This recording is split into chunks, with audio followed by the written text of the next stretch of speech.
கோவிந்தா கோவிந்தா என்ற பக்தி கோஷங்கள் முழங்க திருவல்லிக்கேணி பார்த்தசாரதி கோவில் சொர்க்கவாசல் திறக்கப்பட்டதா. மார்கழி மாதம் வளர்பிறையில் வரக்கூடிய ஏகாதசி வைகுண்ட ஏகாதசி ஆகும். சிறப்பு பெற்ற இந்த ஏகாதசியின் போது அனைத்து பெருமாள் கோவில்களிலும் பகல் 10 ராப்பத்து கொண்டாடப்படுகிறது. பகல் 10 முடிந்து வைகுண்ட ஏகாதசியான 11வது நாள் சொர்க்கவாசல் திறக்கப்படும். இந்த ஏகாதசியை முன்னிட்டு பூலோக வைகுண்டம் என அழைக்கப்படும் ஸ்ரீரங்கம் அரங்கநாதர் கோவில் முதல் அனைத்து பெருமாள் கோவிலிலும் பரமபத வாசல் எனப்படும் சொர்க்கவாசல் திறக்கப்பட்டது.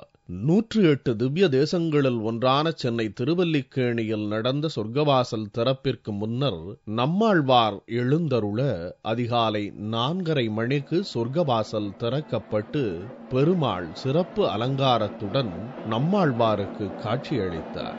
அப்போது கோவிந்தா கோவிந்தா என்ற பக்தி கோஷங்களுடன் பக்தர்கள் பெருமாளை தரிசித்தனர்.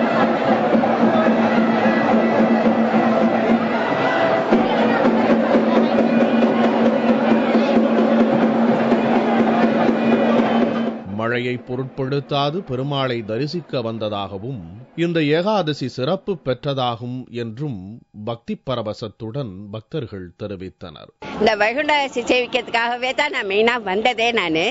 இந்த வைகுண்ட ஏகாதசி அன்னைக்கு எல்லாருமே ராத்திரி 12 மணியிலிருந்து இந்த பெருமாளை சேவிக்கணும் அப்படின்னு மழை கொட்டுன்னு கொட்டுறது, அதை கூட பொருட்பட்டாத பெருமாள் தான் முக்கியம் நமக்கு அப்படிங்கிற மாதிரி எல்லா ஜனங்களும் பக்த ஜனங்கள் கூடி இருக்கா. பகல் 10 முடிஞ்சு இன்னைக்கு 11வது நாள் வைகுண்ட ஏகாதசின்னு பேர் இருக்கு.